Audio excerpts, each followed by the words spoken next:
याच्यामध्ये बाकीचे बेनिफिट्स त्याच्या कर्जाच्या व्याजाच्या दराचा मिळेल, त्यांना बाकीच्या प्रोक्युरमेंटमधलं त्यांचं रिझर्वेशन आहे MSMEचं, त्याला फायदा मिळेल. त्यामुळे MSME हा मोठ्या प्रमाणात बूस्ट देण्याचा प्रयत्न आहे आणि मी या निर्णयाचं स्वागत करतो. लघु आणि मध्यम उद्योजक जे आहेत त्यांच्यासाठी या ठिकाणी दिलासा मिळताना पाहायला मिळतोय. त्या ठिकाणी ज्या सरकारच्या टॅक्स सवलतीचा नाही पण व्याज सवलतीचा फायदा या ठिकाणी मिळताना पाहायला मिळेल.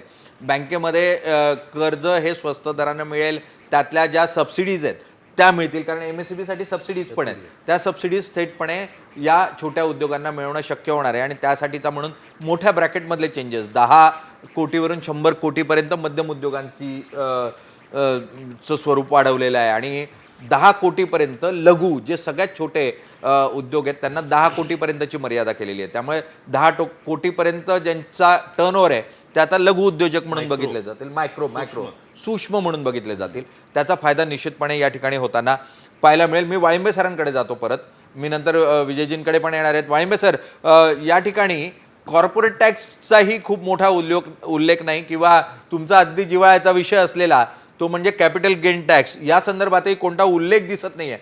कॅपिटल गेन टॅक्समध्येच चेंजेस केले गेलेले होते काही दिवसांपूर्वीच, ते बदल आपल्याला पाहायला मिळाले, त्यामुळे ते बदल तसंच ठेवले गेले आहेत. कॉर्पोरेट टॅक्समध्ये पण खूप बदल नाही. कसं बघता या सरकारच्या धोरणाकडे? तसं म्हटलं तर कॉर्पोरेट, मला वाटतं कॉर्पोरेटला पण अशी काही अपेक्षा नव्हती की त्याच्यावर काही टॅक्स सवलत मिळेल किंवा टॅक्स रेटमध्ये काही चेंजेस होतील. कारण 25% रेट हा माझ्या मते हा कमी रेट आहे आणि ते जो त्यांनी प्रॉमिस केलं होतं तसं त्यांनी केला होता. त्यामुळे कॉर्पोरेटला काही अपेक्षा नव्हती त्याच्याकडून. पण मला निलेश याच्यात खूप महत्त्वाची अशी गोष्ट वाटते की यामध्ये आता ॲक्वा, मरीन, शिप बिल्डिंग आणि एक्सपोर्ट आणि अर्थातच इन्फ्रास्ट्रक्चर तर आहेच, ह्या सगळ्यावर जो भर दिला आहे ना याचा डेफिनेटली फायदा होईल. कारण ॲक्वा, मरीन आणि टेक्स्टाईल गेले काही वर्ष निग्लेक्टेड होते. त्यामुळे आता मत्स्यपालन, मत्स्य उद्योग आणि हे जे फूड प्रोसेसिंग इंडस्ट्रीज आहेत यांना त्याचा डेफिनेटली फायदा होईल. मला ओव्हरऑल कॉर्पोरेटसाठी सुद्धा हे बजेट मला पॉझिटिव्ह वाटतं. कारण नथिंग निगेटिव्ह, म्हणजे याच्यामध्ये काही निगेटिव्ह नाही आहे. आणि या उलट त्याच्यामध्ये त्यांनी जे काही एक्सपोर्ट इन्सेंटिव्ह द्यायचा प्रयत्न केलेला आहे आणि जसं मी सांगितलं की 2 क्षेत्र, ॲक्वा म्हणजे मरीन प्रोडक्ट्स आणि टेक्स्टाईल आणि शिप बिल्डिंग, या तिघांसाठी हे मला अर्थसंकल्प जास्त पॉझिटिव्ह वाटतो. अगदी मेक इन इंडिया आणि मुख्यतः आपण जे सुरुवातीला अगदी बजेट ची चर्चा आपण आणि अपेक्षा व्यक्त करत असताना म्हटलं होतं की जागतिकीकरणाचा जो गेल्या 3 दशकाचा होरा होता आणि जागतिकीकरण हा परवलीचा शब्द होता तो आता विरुद्ध दिशेनं वाहतोय, अशा स्वरूपाचं चित्र तयार झालंय.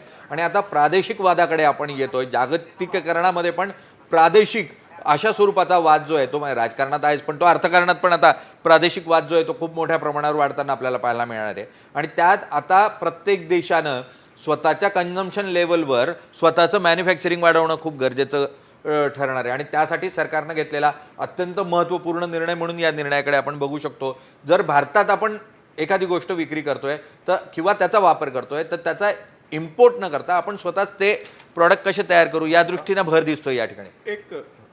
मी एकच फक्त सगळ्यांचं लक्ष वेधून घेऊ इच्छितो की बजेटमध्ये तुम्ही सुरुवातीला निलेशजी म्हणाला होता पैसा कसा आला आणि गेला याच्यावर चर्चा अपेक्षित असते.